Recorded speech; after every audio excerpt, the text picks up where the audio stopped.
잠언 20장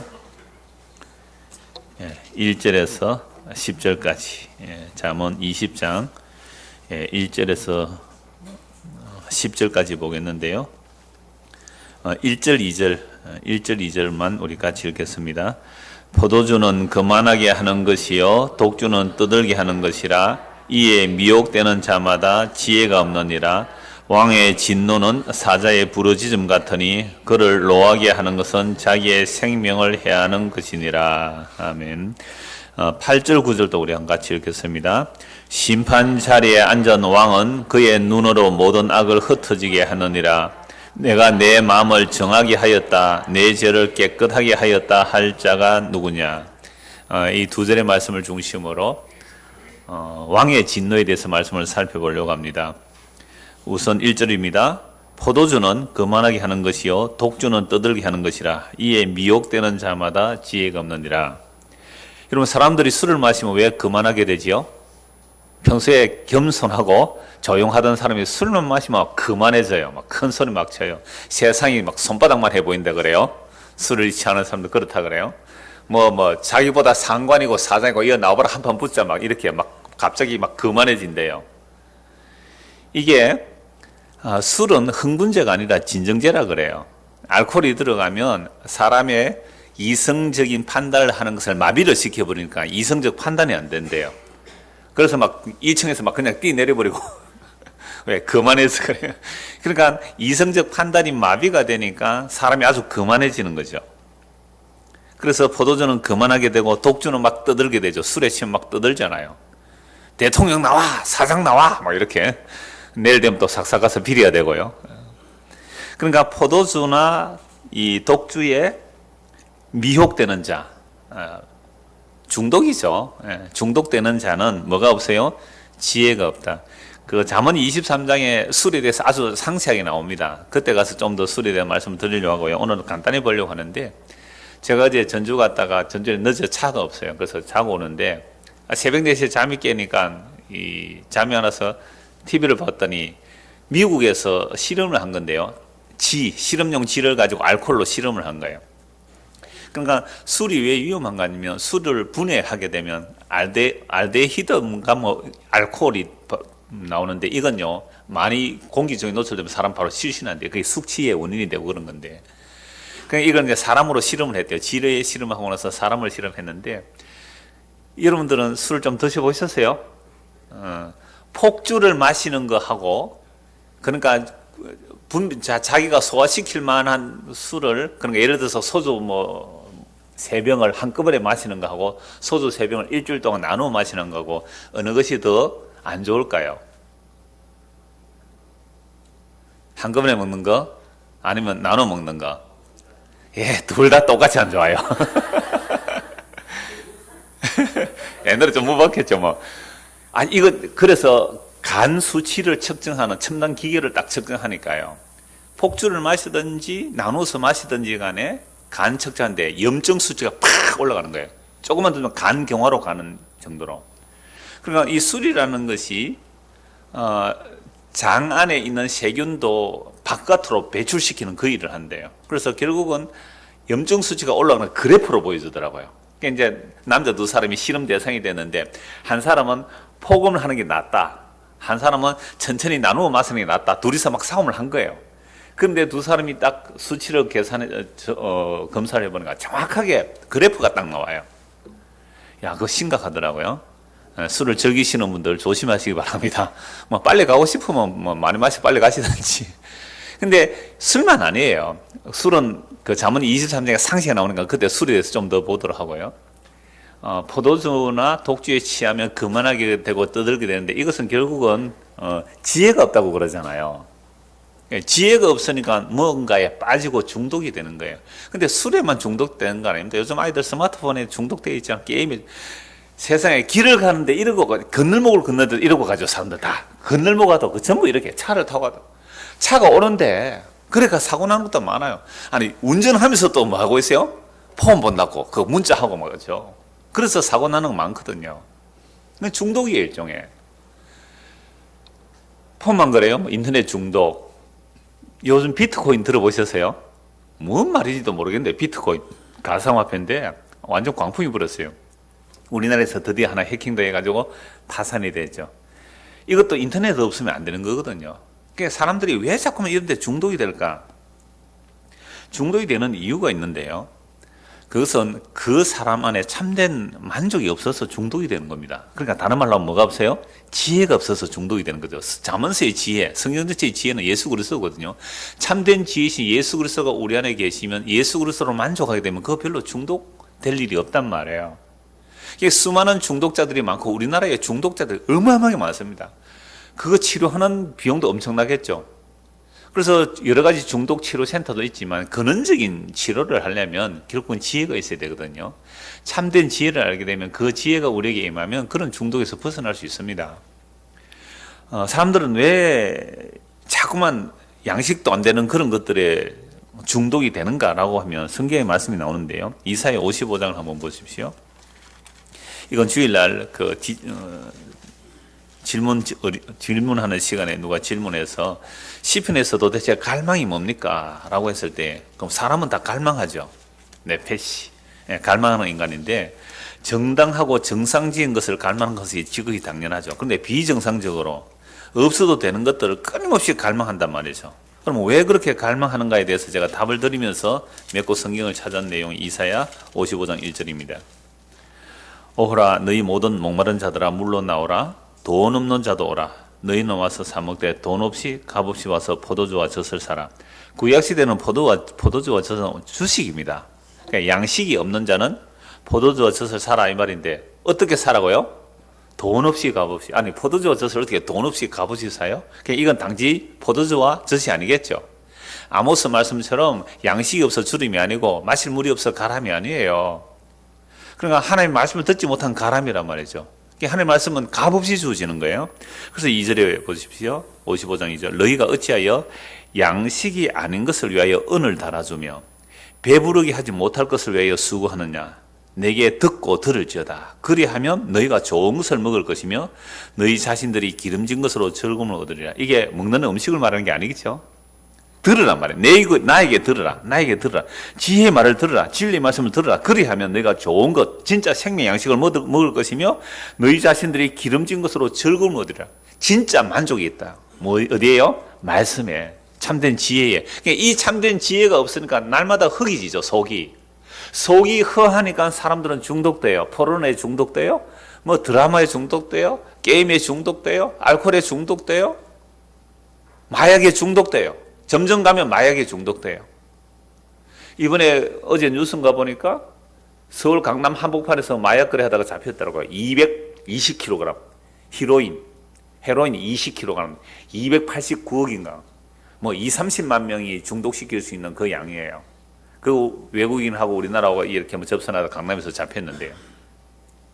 사람들이 중독되다가 심해지면, 여러분 우유주사 한 거 아시죠? 수면 마취제. 프로토콜입니까? 그거 하다가 점점 강도를 높이다가 통영에서 어떤 사람 죽기도 하고 그랬잖아요. 그것도 의사가 몰래 또 버리다가 들키고.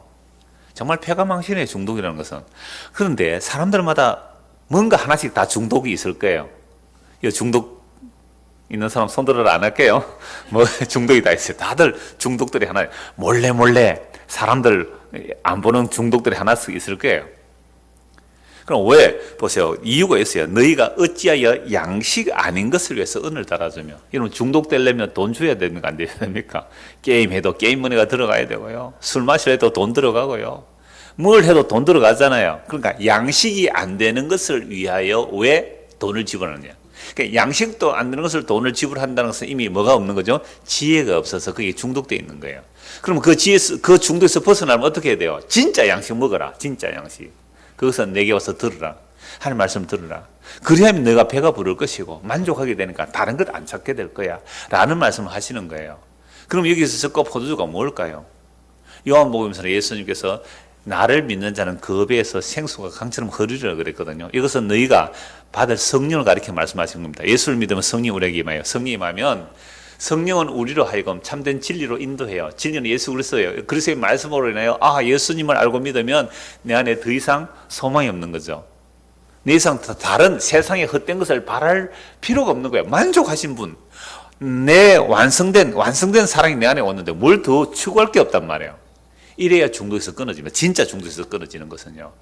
물론 뭐 알코올이나 뭐 담배, 요즘 담배도 금연학교들이 많아요. 그래서 가서 치료하면 끊어지는 사람도 있어요. 근데 나중에 열받으면 또 한 잔 마셔버리거든요. 또 담배 또 한 대 피운단 말이죠. 끊었다가도. 그러니까 근원적인 중독을 끊는 일은 우리 안에 참된 지혜로 충만해지는 것 외에는 달리 길이 없습니다. 그래서 너희는 술 취하지 말라. 이는 방탕한 것이니 성령의 충만을 받으라. 그럼 술 취하지 말라. 술만 취하는 거 아니에요. 세상이 취하는 것도 취하는 거예요. 성령의 충만을 받으라. 그럼 예수 그리스도로 충만해지지 않으면 전부 방탕한 거예요. 다른 것으로. 어떤 사람 돈 버는데 목숨 걸잖아요. 그거 방탕한 거예요. 성령의 충만을 받으라. 성령이 우리에게 임하지 않으면 자족하지 못해요. 목사도 정말 주의 성령으로 충만하면 예수님으로 만족하고 그 예수님으로 인한 기쁨만 전하면 되지. 그 예수로 충만하지 못하면, 성령으로 충만하지 못하면 교회 키우는 데에 목숨을 건다. 목사가 교회 키우는 데 목숨을 걸어요. 어떤 분이 저에게 문자가 왔어요. 이분은 정권을 하는 분이에요. 정권을 하는 분인데 자기 옛날에 뭐 기독 동아리 이런 데 글을 하나 올렸는데 제 설교를 한 편을 올렸대요. 그랬더니 그 설교를 본 사람이 저를 추적해보고, 그 25년 전에 그 뭐 이건호 목사님하고 같이 했던 그 사람 뭐 이렇게 막 나오더라고요. 그래서 저보고 평가를 할 때 하이퍼 칼비니즘이라고 그래요. 하이퍼 칼비니즘. 칼빈주의 중에도 하이퍼 칼빈, 그러니까 초칼빈, 극단적 칼빈주의니까 아무것도 하지 마라 그런다고. 아무것도 하지 마라 그런다고. 제가 이제 아무것도 하지 마라 그랬어요. 넘치는 십자가가 넘치면 순교를 해도 나는 아무것도 한 것이 없는 무익한 종입니다. 이게 진짜 은혜를 얘기했는데, 하여튼 제 설교를 1시간짜리 10개를 듣고, 목사님인데, 이분도 합신 목사님인데 평가를 그렇게 해놨더라고요. 저는 아주 감사했어요. 뭐 저보고 2단 3단 안 그러고 하이퍼 칼비니즘이라고 해주니까 참 고맙긴 하대요. 이게 무슨 말이에요? 하나님 절대 주권주의예요. 그 얘기잖아요. 그래서 이분이 그 얘기를 해요. 아니, 우리 한국의 교회들이 정말로 가난한 사람들이 많은데 왜 온통 눈에 보이는 세상 것에 투자하고 거기에 들어가게 하느냐. 정권 면허로 보니까 그것도 경기 침체 안 하다. 건전한 소비를 해야 되는데 이렇게 얘기를 하는데요. 재미있었어요. 자, 그러니까 우리가 참된 지혜가 없으면 어디에 중독된다고요? 어떤 사람마다 다 달라요. 자기 좋아하는 것들 이런 하나씩 다 있죠. 하나씩 다 있죠. 현성 씨는 뭐 좋아해요? 공개 안 해도 됩니다. 엄마가 옆에 있으니까. 하나씩 다 있단 말이에요. 그러니까 이러한 것들이 끊어지지 않는 이유는 내 안에 진짜 목마름이 해결되지 않았기 때문에, 내 갈망이 해결되지 않았기 때문에. 인간은 원래 갈망하는 인간이에요. 네페시라는 말 자체가 갈망하는 인간이거든요. 그러니까 진짜 근원적인 갈망인 예수 그리스도로 해결되면 중독들이 시시하고 재미가 없어져야 돼요. 예수님을 알고 말씀을 알고 이 말씀을 보는 것이 재미가 있으면 다른 거 재미가 없다니까요. 만화가 재미가 없어요. 텔레비가 재미가 없어요. 성경 보는 재미가 빠지면. 어떤 것이 중독이 됐을 때 그거 끊어야지. 백날 해도 안 끊어집니다. 왜? 그게 더 생각이 나거든요. 그것보다 더 재밌는 것이면 끊어져요. 그거보다 더 재밌는 게 뭐예요? 술 마시다가 더 독한 독주 마시고 독주도 안 되니까 마약 맞고 이게 더 나은 걸 주는 게 아니에요. 진짜 생명 말씀을 들어야 돼요. 그러면 뭐예요? 자연스럽게 끊어져요. 그럼 이 생명이 뭔지를 요한계시록 22장 한번 보십시다. 22장 17절입니다.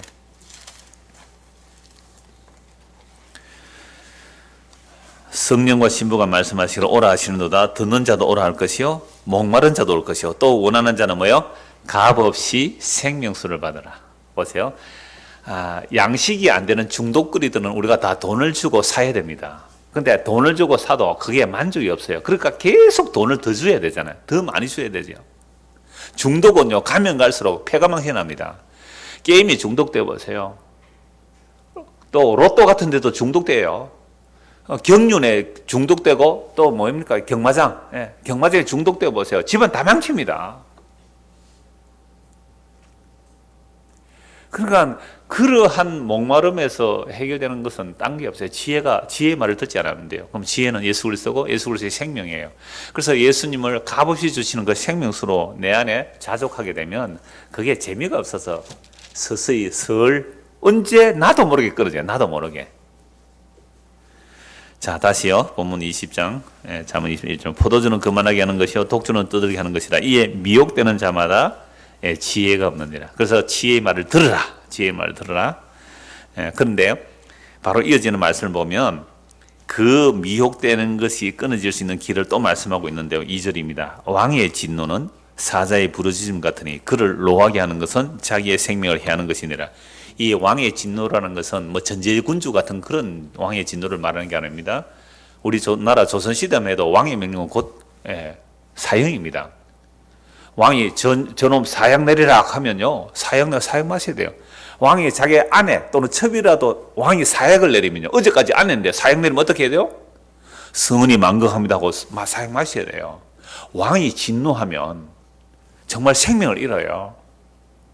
그러니까 왕의 진노는 사자의 부르짖음 같으니 그를 노하게 하는 것은 자기의 생명을 해치는 거죠. 자, 그럼 우리가 어떤 중독에 빠졌습니다. 왕이 있어요. 왕이 있는 시대에 내가 그 중독에 빠졌을 때 왕이 알면 너 죽어 라고 한다면 어떨까요? 왕이 겁이 나서라도 중독을 끊을 수 있겠죠. 그래서 오늘 설교 제목이 왕의 진노예요. 진짜 왕의 진노를 안다면 그 시시한 것들은 재미가 없어지고 정말 왕의 진노를 안다면 여호와를 경외하는 거죠. 지혜라는 것은 여호와 경외인데 여호와 경외라는 것은 존경하고 두려워하는 겁니다. 정말로 존경하고 두려워하는 분이 싫어한다면, 여러분 내가 정말로 존경하고 두려워하는 그분이 나 그거 싫어 라고 한다면 싫어할 수 있지 않겠어요? 그게 여호와를 경외하는 모습이거든요. 그래서 어떤 미혹된 자가 지혜가 없는데, 지혜는 여호와를 경외하고 여호와를 경외하는 것을 할 말씀을 드려야 되는데, 그런 자들은 왕의 진노, 이 공의로운 왕이에요. 그래서 시편 7편 11절에 보면 여호와는 정의로운 재판장이시라고 합니다. 정의로운 재판장이시기 때문에 매일 분노하시는데 만약 회개하지 않는 자는 그들을 향하여 활을 당겨서 준비하고 칼을 갈고 계신대요. 불화살을 준비하고 죽일 기계를 준비하고 계신대요. 진짜 정의로운 재판장이 날마다 분노하고 계신다는 그 왕의 진노를 안다면 우리가 중독에 빠지다가 아니 이러면 하나님께서 심판하시는데 죽일 화살을 당기고 있다는 거죠. 제가 전번도 말씀드렸죠. 지금 하늘에서 지금 뭐하고 계세요? 하나님께서 칼을 갈고 계신데 칼을 가는 소리가 슥슥 안 들리세요? 안 들리는 것은 지혜가 없는 거예요. 정말 이 하나님의 심판을 한다면 내가 은밀하게 죄 짓는 거, 다른 사람도 모르는 거, 내가 뭔가 중독성 있는 거, 이게 하나님의 심판의 소리에 귀를 기울이십시오. 시편 7편 11절 보시면 정확하게 그 말씀이 나와요. 질문 한 번에 찾으니까 안 찾는 거죠. 이게 지혜자. 그래서 말씀을 들어야 돼요. 말씀을 들으면 와, 하나님 이렇게 두려우신 분이구나. 그래서 저는 어려서 교회를 열심히 나간 이유가 뭐 때문에 열심히 나갔다 그랬어요? 다 아시네요. 지옥이 너무 무섭더라고요. 진짜 지옥이 무서우니까 교회 열심히 나가세요. 지옥이 무서워. 나 지옥 가기 싫어서. 예수님 사랑한 거 아니잖아요. 지옥이 무서워서, 지옥 가기 싫어서, 거기 너무 무서워서. 그래서 죄를 노골적으로 못 지었단 말이에요. 노골적으로. 근데 속에서 죄는 어떻게 해결할 방법이 없어요. 속에서. 그게 나중에 보니까 아, 하나님의 지혜는 돈 주고 사는 게 아니라 어떻게 해요? 값없이. 하나님의 생명은 값없이. 그게 예수님의 생명성이더라고요.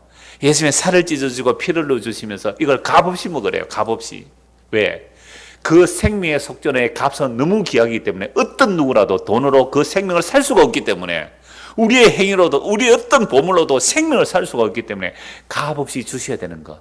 이게 생명의 선물이거든요. 그래서 왕의 진노는 사자의 부르짖음을 같으니 그를 노하게 하는 것은 자기의 생명을 해치는 것이죠. 요 왕의 진노에 대해서는 나중에 8절 9절에서 다시 볼 거니까 간략하게 넘어가겠습니다. 3절입니다. 같이 읽겠습니다. 다툼을 멀리하는 것이 사람에게 영광이거늘 미련한 자마다 다툼을 일으키느라. 여러분 세상에 다툼이 많죠. 사람들이 왜 다퉈요? 많은 사람들이 왜 싸웁니까?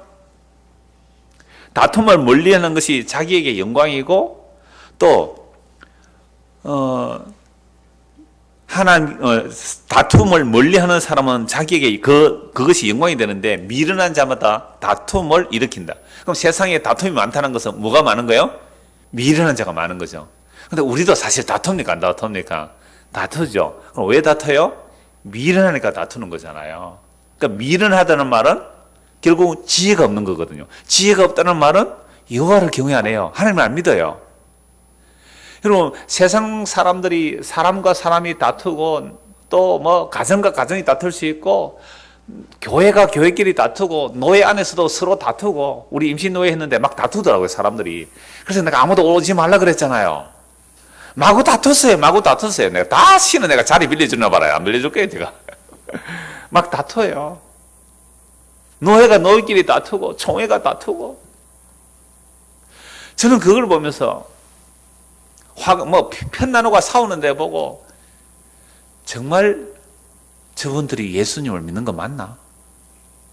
여러분, 예수 믿는 사람들이 싸우면 화해를 잘 안 해요. 왜? 지가 진리 편이래. 상대방 무조건 막이래요. 이래서 화해가 안 됩니다. 그래서 다툼을 멀리하는 것은 참된 지혜가 있고요. 다툼을 자주 하는 사람은 미련한 거예요. 그럼 왜 다투느냐, 사람들은요. 더 가지려고 다투기도 하고 자존심 상했다고 다투기도 하고 자기가 옳다는 것 때문에 다투죠. 근데 이런 다툼을 일으키는 자는 성경은 뭐라고 해요? 미련한 자다라고 말씀합니다. 그러니까 성도가 하나님의 말씀을 안 듣면 별 다툴 일이 없어요. 그래서 만물이 주에게서 나고 주로 말하니까 주에게로 돌아가잖아요. 그러면 주님께 맡길 수 있다는 말입니다. 사도행전 5장에 보면 사도들이 복음, 성령 임하고 복음을 막 전하죠. 그래서 이미 3장 4장에서 야 너희들 예수 이름 전하지 말라 하는데도 자꾸 전해요. 그래서 이제 사내들인 공회에서가 모였을 때 가멜릴이 이렇게 말을 해요. 그러니까 저놈들 잡아서 감옥에 가두고 뭐 죽여야 된다, 이렇게 사내들인 공회가 예수를 죽인 자들이니까 성령 임해서 복음을 전하는 사도들 잡아가 또 그들을 감옥에 가둬야 된다, 이렇게 말을 하니까 가멜릴이 참 지혜로운 자잖아요. 그 사람이 이렇게 말해요. 저 사람들이, 그러니까 예수를 전하는 저 사람들, 사도들이 사람에게서 나왔다면 무너질 것이다. 가만히 놔둬도 무너질 것이다. 그래서 유다라는 사람, 드다라는 사람이 반역을 해서 막 일어났다가 수백 명 몰고 반역을 했다가 다 무너져 버리거든요. 그 주인공, 그러니까 반역한, 예를 들어서 바라바 같은 사람들이 죽어버리면 그를 따르는 사람 다 흩어지거든요. 그 정당도 뭐 당수 하나 죽으면 다 흩어지잖아요. 이합집산 되잖아요. 그런 것처럼 가만히 내두라. 사람에게서 나온 것 같으면 무너질 거고, 만약에 저들이 하는 일이 하나님께로부터 나왔다면 우리가 무너뜨릴 수도 없을 뿐만 아니라 하나님을 대적하는 자가 된다. 그러니까 저는 이 말씀을 제 어떤 삶에 다툼이 있을 때에 이게 제 원리예요. 한 교회에서 목회를 한 20년 하다 보면요, 이런저런 다툼 많이 안 봐요. 교인들끼리 다투는 거 아세요, 여러분들? 지금은 몰라요. 두 사람이 내 앞에서 다투더라고. 두 사람이 내 앞에서 서로 다투더라고요. 얼마나 많이 다투는지 몰라요. 그럴 때 저는 어떻게 합니까? 가만히 둡니다. 가만히 둬요. 왜? 저는 주님을 믿거든요. 사람으로 나왔다면 그걸 가지고 어떤 문제가 있을 때에 권사님 이리 오보세요, 집사님 이리 오보세요, 이렇게 그렇게 해결하려고 안 했어요. 그냥 내버려 두는 거죠. 대책 없는 것 같아요? 아니에요. 사람에게서 나온 것도 무너질 거고, 만약 그게 하나님께로부터 나온 일이라면 내가 떠들말리면 안 되잖아요. 내가 방어를 하면 안 되잖아요. 그건 하나님을 대적하는 게 되잖아요. 그래서 물론 제가 기질상, 성격상 온선한 소띠입니다. 소심 A형이고요. 그래서 뭐 잘 다투기를, 불같이 다투는 별로 싫어하는 기질상도 있지만 정말 성경에는요, 별 다툴 일 없어요. 예, 좋을 대로 하세요. 물론 진리에 관한 문제에서는 시비를 걸거나 다투면 싸워야 되죠. 아닌 건 아닙니다. 옳은 건 옳습니다라고 해야 되지만 그거 가지고 뭐 인간적인 혈과 육으로 싸우고 다투고 할 이유가 없는 거예요. 그래서 혹 다툼이 일어나거들랑 주님께서 뭐라고 말씀하세요? 원수 갚는 것은 내가 정말 진리 편에 있다면 그래도 막 싸워가지고 남을 무너뜨리려고 안 해도 돼요. 주님께서 뭐라고 말씀하세요? 원수 갚는 것은 내가 심판할 테니까 맡겨둬라. 네가 원수 갚지 말라. 오히려 네 원수에게 뭘 하라? 숯불을 그물에 올려주라. 이게 성도의 모습이에요. 그렇다면 교회 안에서 싸울 일이 있어요, 없어요?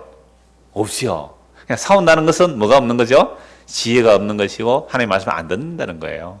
싸운다 그러면 니 다 하세요 하고 가면 돼요. 교회들이 오늘날 굉장히 많이 싸우는 교회가 있는데요. 지난주에 제가 제자훈련 가지고 말씀드렸지만 서울의 사랑의 교회 우리 딸 친구가 거기 간다고 해서 청년회 한 가봤대요. 청년회만 한 1000명 모인대요. 청년회 모이는데 사부 예배 청년 모이는데 그러니까 가보니까 한쪽에는 그렇게 예배가 한쪽에는 또 피켓팅하고 뭐 목사 물러가라 이러고 있대요. 또 한쪽에는 데모하고. 물론 정의 진리 좋아요. 그런데 교회 안에서 우리도 나중에 싸울 수도 있잖아요. 지금 식구들이 많아가지고 나중에 싸움이 일어나면 어떻게 하시겠어요? 돈이 많이 없어서 우리는 싸울 것도 별로 없어요. 돈이 좀 많아야 싸울 일이 있는데 니 다 하세요 하고 가면 되잖아요. 니 다 하세요.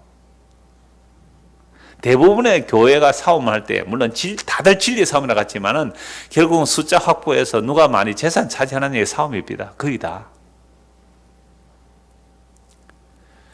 자, 그래서 다시 3절요. 다툼을 멀리하는 것이 사람에게 영광이거늘 미련한 자마다 다툼을 일으킵니다.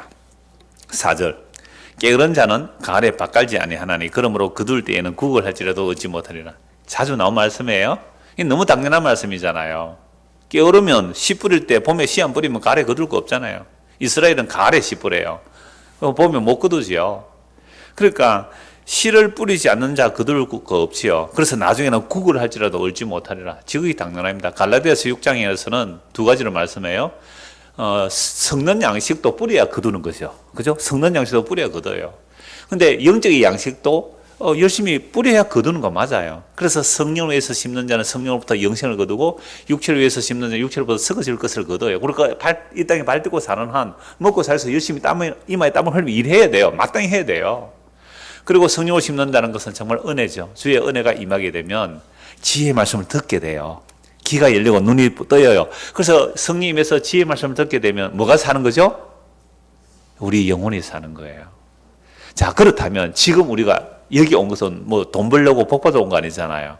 그럼 여러분들은 이 추운 수요일 날, 겨울, 수요일, 이 연말에 막년에도 안 가고 여기 온 것은 여러분들은 부지런한 거예요. 뭐에 부지런한 거예요? 생명 말씀에 부지런해야 마땅하죠. 생명 말씀에 부지런한 건 지극히 당연합니다. 5절입니다. 사람의 마음에 있는 모략은 깊은 물 같으니라. 그럴지라도 명철한 사람은 그것을 길어내느니라. 그 education, 교육이라는 단어에 파자 해보면요. education, 사람 속에 있는 것을 바깥으로 이끌어내주는 게 교사의 역할이래요. 교육. 자, 그런데 명철한 자는 사람의 깊은 속에 있는 것을 이렇게 이끌어낼 수 있다. 길어낸다라고 하는데 저는 이 말씀을 이렇게 봐요. 사람의 영 외에는 그 사람의 속을 몰라요. 그죠? 여러분의 속 몰라요. 여러분도 제 속 몰라요. 그래서 고린도서에는 이렇게 말하죠. 하나님의 깊은 그 속마음은 하나님만이 아신다고요. 하나님만이 아신다. 하나님의 영에 하나님의 속을 모르는 거죠. 그래서 성령이 우리에게 임하면 하나님의 속을 좀 알게 되는 거죠. 마찬가지로 사람의 영 외에는 그 사람의 속을 몰라요. 근데 고린도서 1장 10절 이런 말씀이 있습니다. 형제들아, 내가 우리 주 예수 그리스도의 이름으로 너희를 권하노니 모두가 같은 말을 하고 너희 가운데 분쟁이 없이 같은 마음과 같은 뜻으로 온전히 합하라. 자, 조금 전에 3절에서 다투는 자는 뭐가 없는 거예요? 지혜가 없이 미련한 자잖아요. 근데 고린도 교회도 다툼이 일어났어요. 왜 다툼이 일어났습니까? 나는 바울파다, 나는 아볼로파다, 나는 베드로파다, 나는 그리스도파다. 파당이 나눠졌단 말이죠. 그러니까 바울이 그들에게 편지하면서 뭐라고 합니까? 내가 우리 주 예수 그리스도의 이름으로 너희를 권하노니 모두가 무슨 말을 하라? 같은 말을 해라. 그럼 같은 말을 하려고 그러면 뭐가 같아야 같은 말이 나와요? 같은 마음이 되어야 같은 말을 할 거 아니에요. 그래서 너희 가운데 분쟁이 없이, 즉 다툼이 없이 같은 마음과 같은 뜻으로 온전히 합하라. 이걸 어떤 사람은 또 교회 성장 프로그램을 만들어요. 그래서 목사가 뭐 프로그램 하나 진행 쫙 하면 다들 뭐예요? 같은 마음, 같은 뜻, 같은 말로 따라와. 다른 소리 하지 마. 아니요, 그 얘기 아니에요. 우리 안에 정말로 성령이 임했다면 같은 마음을 가지게 될 것이고 같은 뜻을 가지게 될 거예요. 그러면 같은 말을 하게 돼요. 그 같은 말이 뭐예요? 바울 사도가 고린도 교회에 파당이 있다는 얘기를 듣고 이렇게 말했습니다. 누가 십자가를 졌느냐? 바울이 졌냐? 아볼로가 졌냐? 베드로가 졌냐? 누가 십자가를 졌느냐? 이 말 앞에 내가 잘못했습니다. 내가 교만했습니다. 내가 까불었습니다. 십자가 지지도 않은 주제에 내가 잘난 체 했습니다. 잘못했습니다. 예수님의 십자가에는 잘할 것이 없습니다. 라고 나온다면 그 사람은 뭐예요? 같은 마음, 같은 뜻, 같은 말 하는 거예요. 이걸 같은 말이라고 하는 것이지, 누가 나를 따르라 할 때 일사불란하게 쫙 따르는 건 그건 북한이나 그렇게 하는 거예요. 남한은 그렇게 안 해요. 인기가 있어도 70%밖에 안 해주잖아요. 대통령 인기 있어도 한 30%는 반대한다니까요. 90% 이상 가면 그거 이상한 겁니다.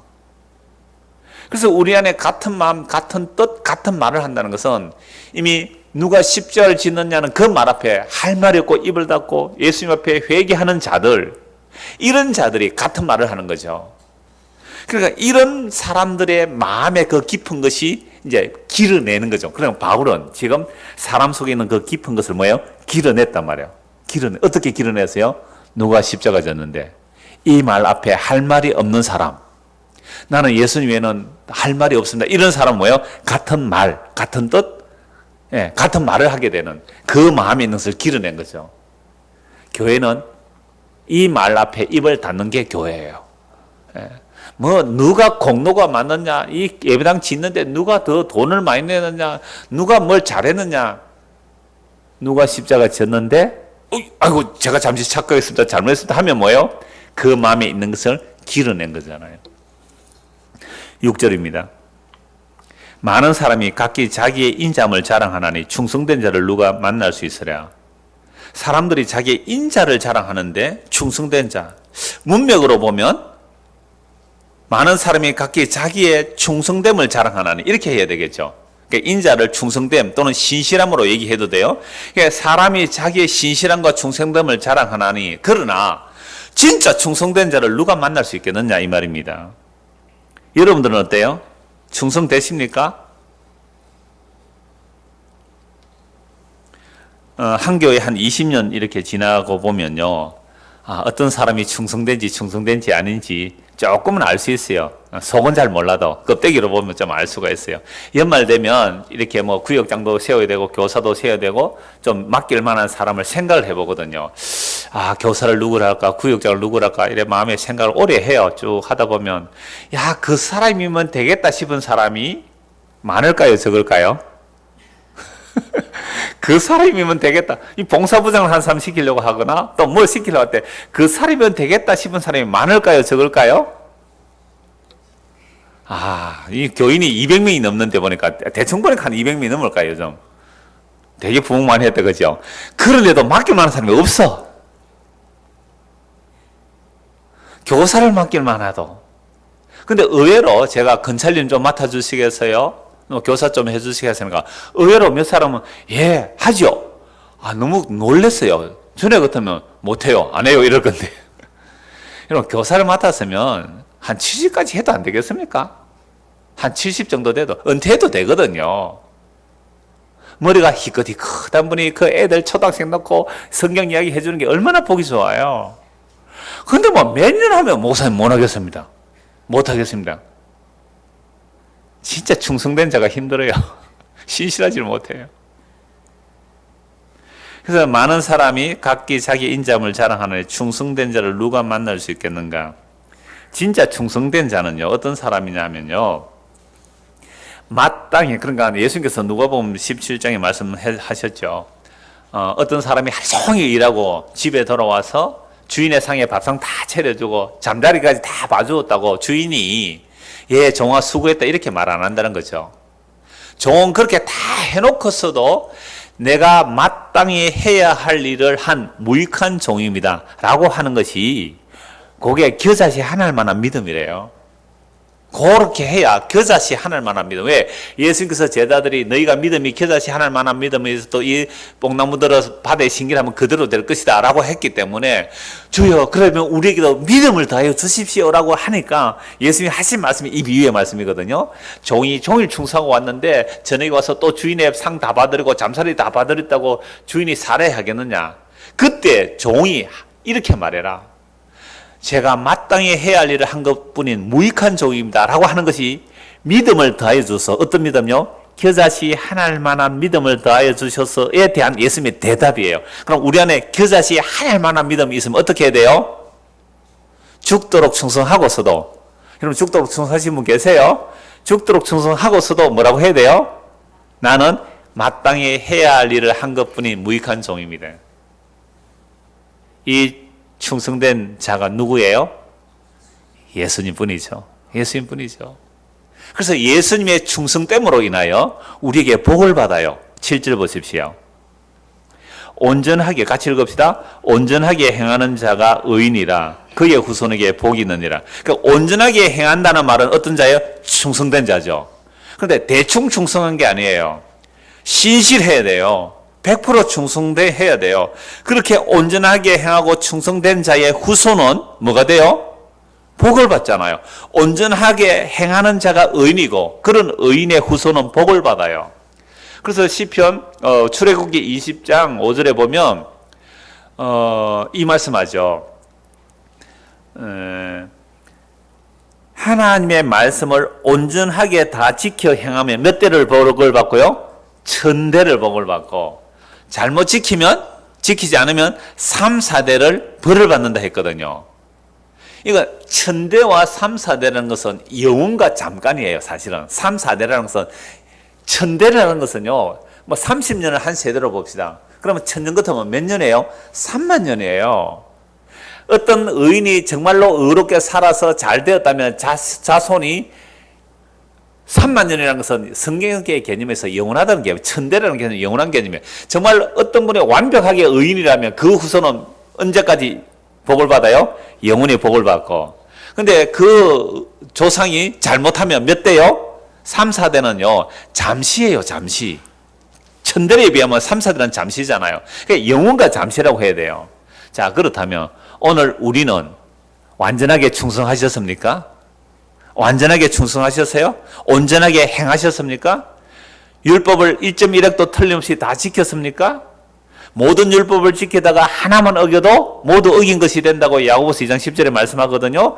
그래서 들어가도 복을 받고 나가도 복을 받고 떡반죽 그릇에 복을 받으려면 모든 율법을 항상 지켜 행해야 돼요. 모든이 들어가야 된다. 모든 율법과 규례를 항상 지켜야 돼요. 그런데 그 중에 하나라도 어기면 모두 안 지킨 것이 되기 때문에 나가도 저주, 들어와도 저주예요. 그렇다면 우리 부모의 행위로 인하여 우리의 자녀가 만약에 복을 받거나 저주를 받는다면 우리의 자녀들은 복을 받을까요? 저주를 받을까요? 100% 저주입니다. 그런데 부모가 기도를 많이 쌓으면 자식이 복을 받는다고요? 기도 얼마만큼 해야 됩니까? 여기서 온전하다는 거예요. 충성된 자는 거래요. 죽도록 충성하고도 정말 나는 해야 할 일을 한 무익한 종입니다라는 고백이 정말 나옵니까? 나는 정말 온전히 행했습니까? 정말 신실합니까? 그러니까 저는 이런 말씀 볼 때마다 하나님, 우리 애들이 저렇게 사는 것, 이건 제 행위로 본다면 쟤들은 날마다 저주를 받아 마땅하고 우리 부모의 행실을 봐도 나는 저주의 저주를 받아 마땅한데 세상에 이만큼 사는 것, 이건 정말로 과분한 은혜입니다. 이 고백 나와야 돼요. 그럼 누구 때문에 우리가 이렇게 살아가요? 정말로 충성된 자, 정말로 온전한 자, 자기 뜻을 하나도 이루지 아니하고 온전히 아버지 뜻을 이루신 그 완전하신 예수 그리스도로 인하여 오늘 우리가 죄사함을 받고 이 땅을 이렇게 믿음으로 살게 되고 영원한 생명을 얻는 것은 전부 누구의 공로입니까? 온전하게 완전하게 충성하신 예수 그리스도, 자기 뜻을 하나도 이루지 아니하고 십자가에 죽기까지 아버지 뜻을 이루신 그 예수 그리스도로 인하여 오늘 저와 여러분이 영원한 생명을 얻었어요. 정말 영생의 복을 얻었단 말이에요. 나머지 먹고 사는 이 일도 과분한 은혜를 받고 사는 겁니다. 그러니까 성경을요, 문자대로 해석해가지고 그래서 내가 잘하면 우리 자식이 후손에게 복이 있으리라? 아니요. 10절을 먼저 보겠습니다. 10절 같이 읽읍시다. 한결같지 않은 저울추와 한결같지 않는 대는 다 여호와께서 미워하시느니라. 그럼 한결같다는 것은요, 하나님의 속성입니다. 주님은 어제나 오늘이나 영원토록 동일하십니다. 한결같잖아요. 그런데 우리 인간은 한결같지가 않아요. 그리고 옛날에는요, 저울 추를 가지고 속여요. 대를 가지고 속인단 말이죠. 그래서 물건을 사들이는 추는 무겁게 하고, 그죠? 파는 추는 가볍게 하는 거죠. 물건을 사들이는 대는 안을 싹 파서 많이 담게 하고, 파는 대는 약간 볼록하게 해서 적게 담기게 하는 거죠. 그게 눈에 보이지 않을 만큼, 요만큼 남는다고 해도, 이게 10대를 대고 100대를 대보세요. 어마어마하게 남는 거예요. 그걸 대질이라고 해요, 대질. 대질 잘하면요, 그냥 나는 집에서 좀 한 마리를 가지고 와서 시장에 팔러 왔는데, 대질을 잘하면 구석을 탁탁 때리면서 따면요, 한 마리를 가져왔는데 9대밖에 안 돼요. 근데 또 팔 때는 어떻게 해요? 9대를 팔면 11대를 팔 수 있는 거죠. 대단한 테크닉이죠. 이게 뭐예요? 한결같지 않죠. 그게 저울이나 대를 속인단 말이죠. 그게 사람은 한결같지 않아요. 근데 장사꾼 또 잘하는 사람은 딱 오면요, 그때는 더 정확하게 해주잖아요. 장사가 어떤 사람에게 속입니까? 어리숙하고 순진한 사람 잘 속이 먹는다고. 이게 한결같지 않은 거예요. 우리는 안 그렇습니까? 우리 정규진 집사님도 농기구 AS도 하시는 분이고 막 이렇게 출장도 하는데 본인이 그러더라고요. 대리점에 다니는데 막 대리점에서 막 잔소리 대기하고 막 딱딱거리고 막 시비 걸고 하는데 빨리 간대요. 착한 사람은요, 착한 사람 뒤에 서비스가 처지고 뒤에 가준대요. 그러니까 우리가 얼마나 한결같지 않은지 몰라요. 그런데 하나님 어떤 분이라고요? 한결같은 분이잖아요. 한결같은 분.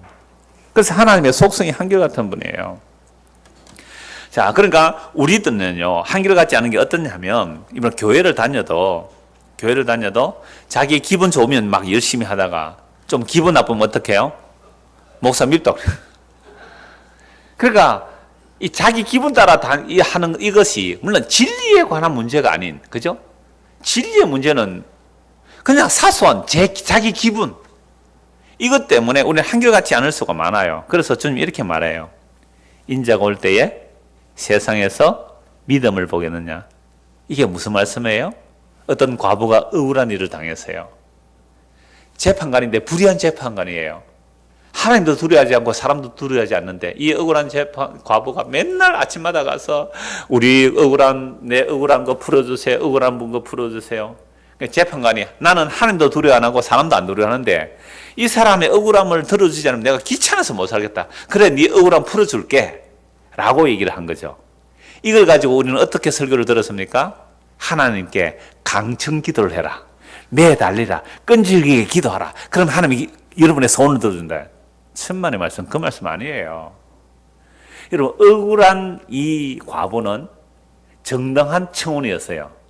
무조건 강청한다고 만약에 재판관이 들어준다면 말이 안 되죠. 그건 무고죄가 돼요. 무고죄가.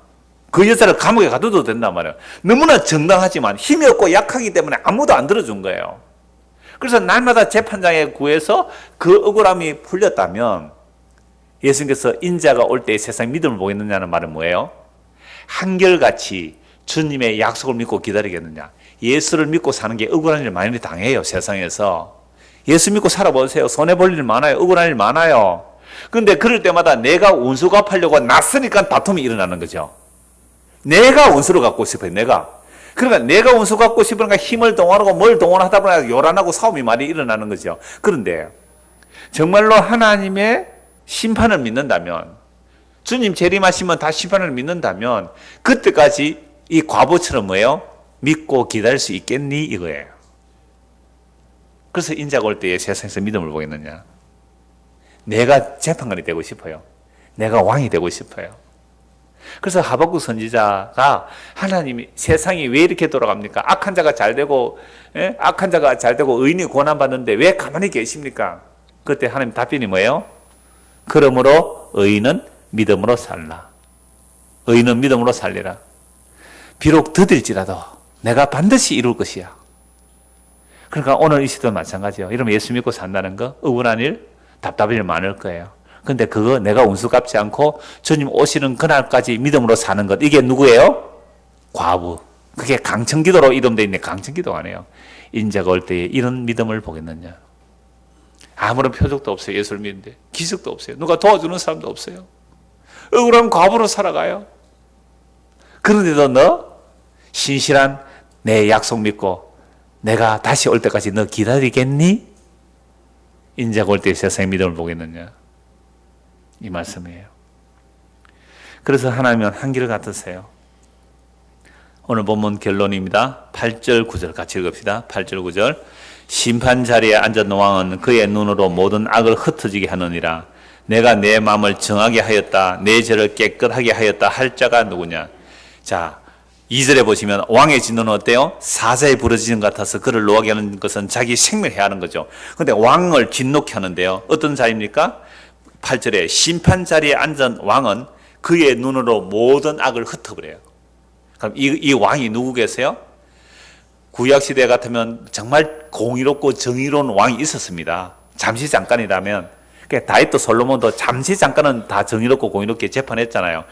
그 아이 산 아이 죽은 아이 어미가 와서 재판을 해달라 할 때 정말 공의로운 재판을 하잖아요. 그건 정말 하나님의 지혜예요. 이렇게 재판할 때는 그 악인이 드러나요. 정말 공의롭고 정의롭게 재판하는 왕 앞에서 왕이 딱 눈만 딱 봐도 어떻게 해요? 예, 제가 잘못했습니다. 그렇게 된단 말이에요. 이런 왕의 심판에 앉았기 때문에 그의 눈으로 모든 악을 어떻게 한다고요? 흩어버리게 될 것이다. 그럼 이 왕이 누구예요? 예수 그리스도죠. 만왕의 왕이시고 만주의 주가 되죠. 그런데 그 만왕의 왕이 되시고 만주의 주가 되신 분이 이 땅에 자기를 비워 종의 모습으로 왔을 때 사람들은 그분을 왕으로 대접했습니까? 안 했습니까? 안 했죠. 죽여버렸어요. 세상에 만왕의 왕이시고 만주의 주를 죽여버렸어요. 왜? 내 마음에 안 든다고. 내 뜻대로 재판 안 해준다고. 내 소원 안 들어준다고. 진짜 왕을 죽여버렸어요. 근데 그분이 3일 만에 다시 살아나셨어요. 부활하셨어요. 지금 영광의 주로 계세요. 그분의 영은 우리 안에 와 계세요. 그래서 영이 우리 안에 와 계세요. 초월적으로 그 영광의 만왕의 왕의 주로 계시는데 이분을 누가 봤어요? 사도 요한이 봤거든요. 부활하기 전에는 베드로, 야고보, 요한이 마태복음 10장 봤어요. 그 영광 중에 빛나는 그 광채의 주님을 봤단 말이에요. 베드로, 야고보, 요한이. 근데 부활하고 나서 요한이 또 목격을 해요. 요한계시록 1장입니다. 요한계시록 1장 14절을 보십시다. 이런 왕의 눈 앞에서 그 죄악은 다 흩어집니다. 왕의 불꽃 같은 눈동자 앞에서 죄악이 다 무너지고 심판받을 거예요. 요한계시록 1장 14절입니다. 그의 머리와 털의 희기가 흰 양털 같고 눈 같으며 그의 눈은 불꽃 같고 그의 발은 풀무불에 달려난 빛난 주석 같고 그의 음성은 많은 물소리와 같으며 그의 오른손에 7별이 있고 그의 입에서 좌우에 날선 금이 나오고 그 얼굴은 해가 힘있게 비치는 것 같더라. 요한이 밤모습에 있을 때에 하늘이 열리고 하나님의 계시를 봤는데 그 나타난 주님의 모습이 구약에서 다니엘을 보아 그 여호와의 영광을 본 그 모습이에요. 얼마나 무서워요. 촛대사의 인자 같은 이가 발에 끓는 옷을 입고 가슴에 금띠를 두고 임금이에요. 임금의 모습인데 머리에 희기가 흰 양털과 눈 같으며 그의 눈은 불꽃 같고 다른 말씀 다 한번 보겠습니다. 그 눈이 뭐 같아요? 불꽃 같은 눈동자로. 다 살펴보세요. 계시록 5장 6절입니다. 계시록 5장 6절입니다. 같이 읽겠습니다. 내가 또 보니 보좌와 네 생물과 장로들 사이에 한 어린 양이 서 있는데 일찍이 죽임을 당한 것 같더라. 그에게 7뿔과 7눈이 있으니 이 눈들은 온 땅에 보내심을 받은 하나님의 7 영이더라. 하나님께서 진노를 하시는데 하나님의 눈 앞에서 그 악은 흩어진다 그랬잖아요. 그러면 하나님께서 어디에 진노할까요? 죄를 살펴보니까 진노하시는 거예요. 죄를 살펴볼 수 있으니까. 그래서 7뿔이라는 것은 완전을 말하는데 권세를 말해요. 그래서 지난주에 본 말씀에 예수께서 뭐라 그래요? 인자됨을 인하여 하늘과 땅의 권세를 다 가지셨고 부활하심으로 하늘과 땅의 권세를 다 가지셨다. 7뿔이라는 것은 뿔은 권세예요. 그러니까 완전한 권세를 가지신 분이 7눈이라는 것은요. 완전한 눈이란 말이죠. 세상 만물을 다 살피세요. 심지어 어디까지요? 우리의 마음의 생각까지 살피시는 분이 주님의 눈이에요. 그 임금의 눈 앞에서 죄악이 다 흩어지리라. 그러니까 우리는 지금 이 자리에서 예수님의 그 눈길을 의식하는 거예요. 예수님의 그 눈길을 의식하면서 내 마음이 예수님의 눈앞에서 벌거벗이 벗겨지면 죄악이 어떻게 돼요? 다 드러나겠죠. 다 드러나. 그런데 주여 내가 죄인으로서이다 할 때 주님께서 그 죄를 용서해 주세요. 근데 이 죄를 주님의 눈길을 의식 안 하고 사람의 눈만 의식하고 하나님의 불꽃 같은 눈길을 의식 안 하고 사람의 눈길만 의식하고 죄를 꽁꽁 숨겨 놓죠. 그런데 마지막 주님 오시는 그날에 어떻게 될까요? 그날에 이 죄를 이 역사 속에서 말씀을 통하여 주의 눈길 앞에서 드러나서 회개하지 않고 그 죄를 숨겨놓고 회개하지 않고 꽁꽁 숨겨난 자들, 예수가 어디 있나? 내가 최고지 라고 산 자들이 시편 방금 잠언서에서 심판 자리에 앉은 왕은 그의 눈으로 모든 아들 흩어지게 하는데, 예수님이 지금 왕좌에 계시지만 그게 믿음의 눈이 없는 사람 안 보이는 거예요. 지난주 찾아보았잖아요. 히브리서 말씀에 보면 그분의 발 앞에 모든 것이 복종해야 되나 아직도 마무리 그게 복종 안 했단 말이에요. 복종해서 안 보이는 것은 믿음이 없어 그래요. 그런데 믿음의 사람들은 이미 알아요. 그러니까 왕의 보좌에서 눈으로 악을 흩어지는데, 그날이 되기 전에 성도는 지금 이 말씀 앞에서 뭐요? 내 안에 죄가 들켜지고 이 죄가 흩어지는 사람, 고백되는 사람, 주여 나는 죄인으로서이다. 이들은 용서를 받기 때문에 진짜 복이 있는 자예요. 그런데 만약 이 죄가 주의 보좌의 눈동자 앞에서 안 드러난 사람들은 마지막 날에 어떻게 될까요? 마지막 날에 계시록 6장 15절입니다. 계시록 6장 15절. 땅의 임금들과 왕족들과 장군들과 부자들과 강한 자들과 모든 종과 자유인이, 보세요. 임금들이요, 왕들이요, 장군들이요, 부자들이요, 강한 자들이요. 그 다음에 모든 종이에요. 종이라고 다 구분받는 거 아니잖아요. 종이라도 이를 뻐덕뻐덕 깔면서 나도 빨리 주인 돼야지, 임금 돼야지, 이런 자들 얼마나 많아요.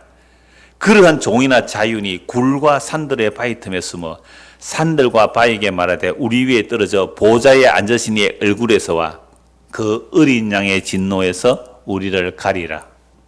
오늘 설교제목이 뭐였습니까? 왕의 진노. 잠언 20편 2절에 왕의 진노는 생명을 빼앗아간다 그랬잖아요. 그리고 잠언 20장 8절에서는 왕의 보좌에 앉은 왕의 눈이 어떻게 해요? 악을 흩어버린다 그랬죠. 예수 그리스도의 눈앞에, 예수 그리스도의 불꽃 같은 눈앞에 그 죄를 이실 짓고 안 할 자가 누가 있겠어요? 그날에 너무 무서워서 산아 날 가리다오 바위와 날 덮으다오. 이건 심판이거든요. 이때는 회개가 안 됩니다. 회개가 안 돼요. 예수님 재림하기 전에 이 역사 속에서 이 말씀을 보면서 왕의 진노가 이렇게 무섭구나, 왕의 진노가 이렇게 무섭구나, 이걸 안다면 중독에 빠진 거 회개하고 죽게로 돌이켜야 되죠. 그죠? 주님보다 다른 거 사랑하는 거 그거 끊어야죠. 주를 사랑해야 마땅하죠. 누구든지 주를 사랑하지 않은 것은 저주를 받을지어다. 이게 사도의 말이에요. 그러니까 예수보다 더 사랑한 거 버리고 주님 사랑한 거 지극히 당연하죠. 왜? 주님의 보좌에서 지금 눈으로 보면 죄악을 다 흩어버리는데 지금 무너지는 자, 깨어지는 자는 복 있는 자예요. 자기 죄를 가리고 죄 없다 그러면서 자기가 주인처럼 사는 자들은 요한계시록 6장에 보세요. 그 어린 양, 어떤 어린 양이었어요? 일찍 죽인다는 어린 양의 진노 앞에 너무 무서워서 산아 날 가리다 봐요. 얼마나 무서우면 그렇겠어요? 얼마나 무서웠으면 산이 날 덮어보면 좋겠다. 어린 양의 진노가 너무 무서워요. 이 왕의 진노를 정말로 믿으십니까? 정말로 이 왕의 진노가 있음을 믿으십니까? 그렇다면 우리가 이 진노를 안다면 지금 이 말씀 앞에서 내 마음의 생각이 드러나고 예수 그리스도의 무릎 앞에, 예수 그리스도의 이름 앞에 무릎 꿇는 그 십자가 지신 그분이 만왕의 왕이요 만주의 주가 되시는데 우리가 당신을 살해했습니다. 우리가 당신을 죽였습니다. 예수의 이름을 부르는 것은 그렇게 부르는 거예요. 그런 자들에게 얼마나 놀라운 은혜가 있는지 아십니까? 그게요. 스님 감사합니다. 나와 세상인 간고도 없고 구스건 주님을 봅니다. 이 고백이 나오는 거예요. 성경 두 것만 찾아보고 마무리하겠습니다. 시편 2편을 보겠습니다. 왕의 진노가 어떠한지를요, 시편에 너무 잘 다루고 있는데요. 시편 2편입니다. 어찌하여 이방 나라들이 분노하며 민족들이 헛된 일을 꾸미는가. 여러분, 이방 나라들이 이 분노한다는 말이요, 분노한다는 말이 소란하다는 거예요. 여러분, 세상 지금 소란해요? 소란 안 해요? 소란하지요. 지금 우리는 내년에 평창 동계올림픽 한다 그러니까 북한을 한번 참석시켜 보려고 미국하고 한국하고 연합 훈련하는 거 연기하자 그러고 하여튼 소란해요. 강대국의 틈바구니에 끼어서 정말 고생하는 나라예요. 온 나라가 소란해요. 하루도 잠잠할 날이 없어요. 나라가 소란하고 분노하고 왜 그럽니까? 민족들이 헛된 일을 꾸밉니다. 자기 나라 살아남기 위해서, 자기 나라 살아남기 위해서 헛된 일을 꾸미는데요. 그래서 세상에 군왕들이 나서며 관원들이 서로 꾀하여 그래서 유엔도 만들어보고 환태평양 제도도 만들어보고 공산주의는 공산주의대로 뭐 민주주의는 민주, 자유는 자유주의대로 하여튼 자기들의 경제 블록을 왜 만들어요? 우리 살아남아야죠. 우리 살아남아야죠. 그렇게 살아남기 위해서 세상은 늘 요란해요. 세상에 군왕들이 나서며 관원들이 서로 꾀하여 그래 세상이 요란하는 이유가 이거예요. 여호와와 그 기름 부음 받은 자를 대적하는 거예요. 왕 필요 없다 우리는. 왕이 필요 없다는 거야. 왕의 진노 웃기지 마라. 왕의 진노 그런 건 무시해. 왕의 진노를 무시하고 있는 거야. 이 세상 왕들이다. 우리가 다 왕들이잖아요. 그래서 우리가 그 기름보다 메시아라는 거죠. 진짜 왕을 대적하여 우리가 그들의 맨 것을 끊어버리고 그의 결박을 벗어버리자. 예수 죽여버리자 이 말입니다. 예? 예수를 죽여버리자. 진짜 왕을 죽여버리자. 이 얘기예요. 세상이 요란한 이유는. 그래서 하나님에 계시니까 웃으시며 주께서 그들을 비웃으시려. 까불고 있는 거죠. 지금 세상에.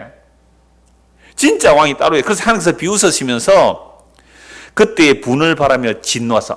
진짜 하나님 분노하셨죠.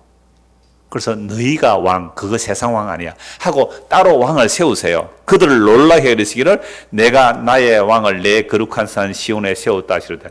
하나님께서 세상에 대해서 분노한 이유가 뭐예요? 왕도 아닌 주의 왕, 주도 아닌 주 노릇하는 그들을 심판하기 위해서 왕을 따로 세우세요. 시온산에. 그분이 누구예요? 예수 그리스도. 이분은 세상에 군림하는 왕이 아니었어요. 섬기러 온 왕이었어요. 그죠? 자기 몸을 주러 오신 왕이에요. 아무도 이를 왕으로 대접 안 해요. 스스로 힘을 가지고 권력을 가지는 왕 앞에 무릎을 꿇는데 낮아져서 천지 영광을 버리고 낮아져서 사람들을 섬기는 진짜 왕 앞에 무릎을 꿇는 자가 없었단 말이에요. 지금도 마찬가지예요. 사람들 어디에 무릎을 꿇나요? 살아있는 권력에 무릎을 꿇어요. 죽은 권력에 무릎 안 꿇죠. 앞으로 올 권력에 무릎을 꿇어요. 그러니까 하나님께서 이들의 모습을 보고 비웃으시면서 따로 왕을 하나 세웠다니까요. 따로 왕.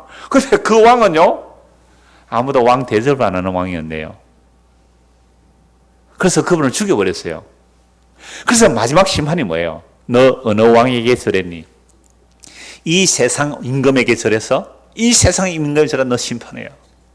우리가 이 세상 임금에게 절하고 있어요. 근데 성령이 임하게 되면 이 세상 임금이 심판받는 것을 알기 때문에 우리는 이 세상 임금에게 절 안 해요.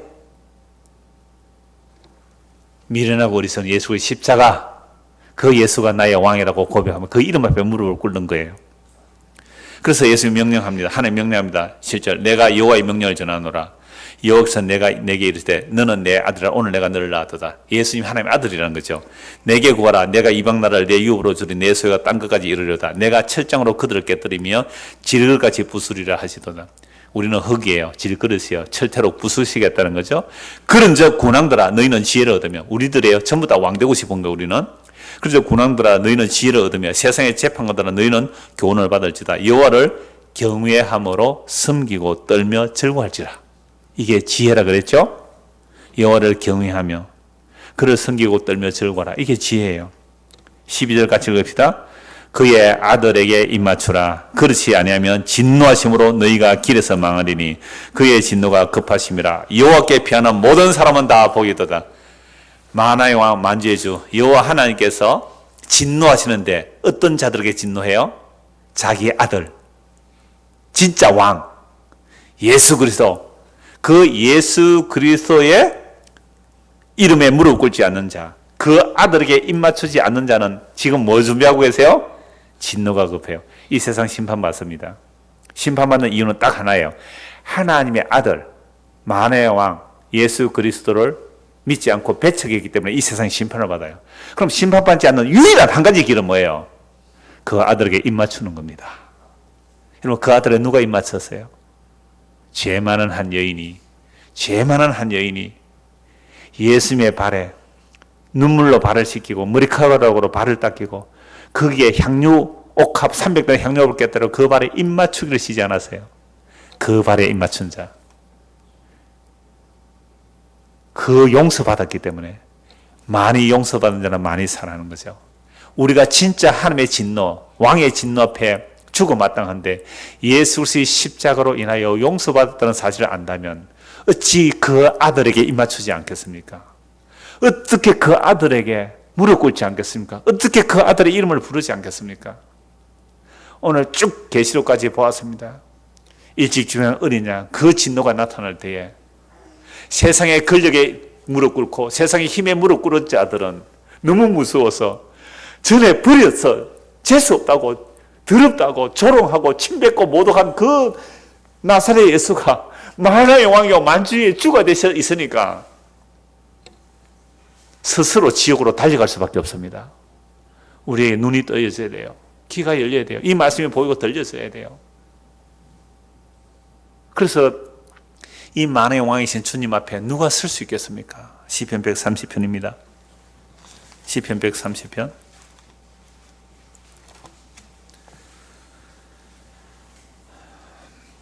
성전에 올라가는 노래입니다. 이스라엘 백성들은 아주 멀리 있어도 1년에 3대 절기 따라 꼭 성전에 올라가면서 이 찬송을 하는 거예요. 여호와여 내가 깊은 곳에서 주께 부르짖었나이다. 주여 내 소리를 들으시며 나의 부르짖는 소리에 귀를 기울이소서. 여호와여 주께서 제약을 지켜보실진데 주여 누가 서리이까? 주께서 제약을 지켜보 누가 쓸 수 있습니까? 그러나 사유하심이 용서하심이 주께 있으면 주를 경외하게 하심이니이다. 나 곧 내 영혼은 여호와를 기다리며 나는 주의 말씀을 바라는도다. 파수꾼이 아침을 기다림보다 내 영혼이 주를 기다리나니 참으로 파수꾼이 아침을 기다림보다 더하도다. 이스라엘아 여호와를 바랄지어다. 여호와께서는 인자하심과 풍성한 속량이 있음이라. 그가 이스라엘의 그 모든 제약에서 속량하시리로다. 아멘. 왕은 진노하세요. 반드시 진노하세요. 왜? 공의로우신 하나님 때문에. 근데 진노하시는데 그래서 죄 지은 자는 다 심판하실 거예요. 그러나 주께서 제약을 살펴본다면 주님 앞에 설 자는 한 명도 없어요. 의인은 어느 산이 하나도 없거든요. 한 명도 주님 앞에서 자기 의로 설 수가 없어요. 근데 예수님께서 하나님의 그 진노를 대신 다 받아내세요. 그리고 자기를 믿는 자를 의롭다 해주시거든요. 그래서 우리가 예수를 믿으면 하나님의 진노에서 벗어나는 거죠. 그래서 예수님을 믿음으로 뭘 알게 되는 거죠? 아, 우리 주님은 그를 바라는 자에게 인자하심과 풍성한 속량이 있기 때문에 이스라엘의 모든 제약에서 속량하시는 거예요. 어떤 사람에게? 그 아들에게 입맞추는 자, 그 아들을 믿는 자, 그 이름을 부르는 자에게 하나님의 자비가 나타나는 겁니다. 이것이 왕의 진노를 피할 수 있는 유일한 길입니다. 다른 길은 없습니다. 이 예수님 믿고 사는 저 이름 되기를 소원합니다. 기도하겠습니다. 하나님 아버지, 정말로 주께서 죄를 살피시면 아무도 설 자가 없습니다. 그런데 하나님께서 자기 아들을 만왕의 왕 만주의 주를 십자가에 내어주시고 우리의 저주를 대신 받으시고 그를 믿는 자에게 속량을 주시는 그 한량없는 하나님의 자비, 그 긍휼을 오늘도 바라봅니다. 종이 주인의 손길을 바라보듯이 가난한 여종이 주의 손길을 바라보듯이 우리의 온 영혼이 그 주님의 자비의 손길을 바라보는 믿음의 사람이 되도록 은혜를 베풀어 주시옵소서. 예수 그리스도 이름 받들어 기도드리옵나이다. 아멘. 기도하고 가라 하면 너무 빨리 가셨어요. 찬송으로 기도를 대신합시다. 369장